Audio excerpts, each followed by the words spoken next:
For more, let's turn to Colin Sheridan, a writer in Ireland. He previously served as part of the UN Peacekeeping Force in Lebanon and joins us from Dublin.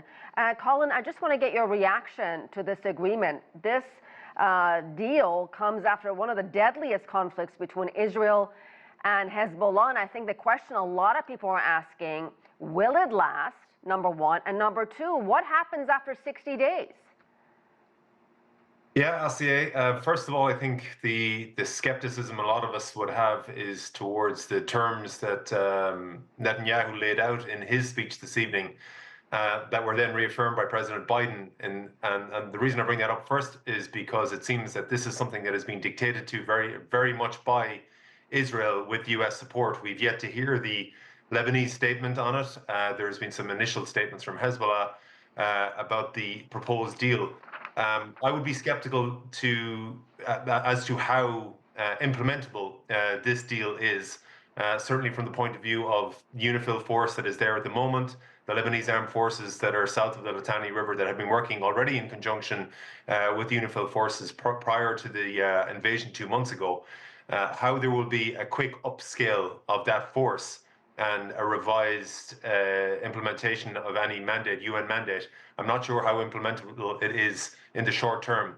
And after 60 days, again, I think the thing that's catching me out here is the fact that it seems very much, at the moment, at least stated by Netanyahu this evening, to be on Israel's terms, and the fact that the US has backed them pretty much to have carte blanche on any perceived retaliation on what they may see as a failure from the Lebanese side to implement the peace deal. Well, Colin, let me just read you what we know about this agreement. So under the terms of this deal, both Israel and Hezbollah are to withdraw their forces from South Lebanon over a 60-day period, with Hezbollah staying north of the Litani River, around 30 kilometers north of the border. They will be replaced by bolstered Lebanese National Army and troops from UNIFIL, the UN's interim force in Lebanon, which you mentioned. Talk about the significance of the Litani River for our audience who may not know why that is so important.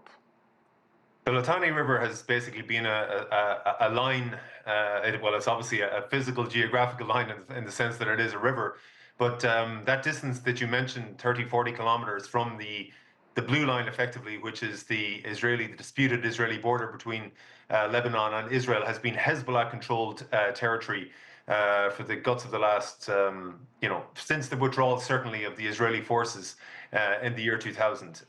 They occupied South Lebanon up to the Litani River from 1982 to the year 2000, continuous.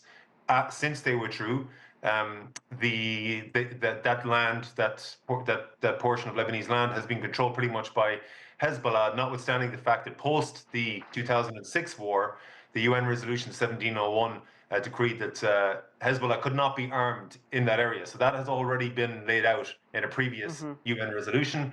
We have long known, those of us who've worked in the area, and those of us who've commented on the area as well, and as we've seen in the last 2 months, and with previous escalations between the two parties, that Hezbollah has been active in this area despite UN Resolution 1701. If this is to be implementable, it would see a seismic and marked shift in policy, Hezbollah policy, that they will deliberately accept that they have to move beyond this line. And it's a very symbolic line, because South Lebanon has been sacred ground for Hezbollah for a very, very long time. So if this is accepted by Hezbollah, if it's accepted that they will move back, then I see it as a remarkable reversal of their position. Interesting. Clearly, you're skeptical about this agreement. Is there anything that you would have liked to have seen in this proposal that would have made you a little bit more optimistic?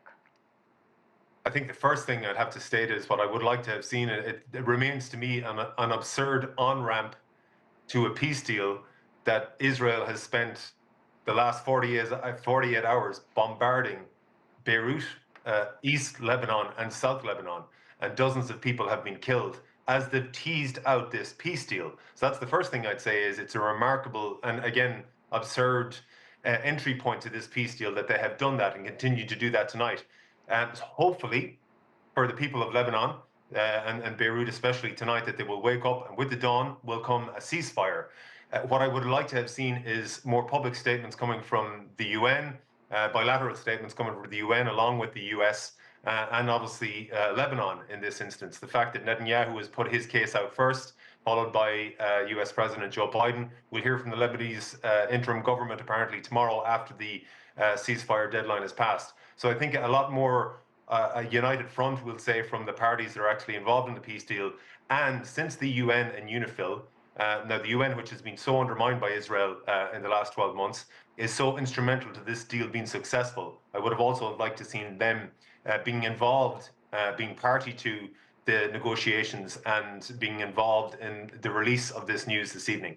And Colin, finally, how soon do you think people both in Lebanon and Israel will be able to safely return to their homes and to their communities? I think, certainly the damage in northern Israel is not of the same scale that it is in South Lebanon. So hopefully for those citizens of northern Israel, they will be able to return and resume their lives in their towns and villages in northern Israel. All of us have seen the destruction that has happened in South Lebanon. You're talking about 25 towns and villages that have been razed. Again, being familiar with that area and those towns and villages, the destruction is immense. I have no idea how the repatriation of these displaced people is going to take place, who is going to support it financially, societally, and everything else, given the fact that Hezbollah were, in fact, the most influential actor in that area. So I'd be very skeptical again about how the sort of the reconstitution of things, the restructuring of the south of Lebanon is going to take place in the next 60 days is impossible. It will take years to rebuild, and that would be another worry given that the fabric of Lebanese society has been so damaged in the last 12 months and 2 months especially. Yeah, I mean, you raise a lot of important questions. We shall see what happens. Colin Sheridan joining us live from Dublin. Thank you, Colin. Thank you.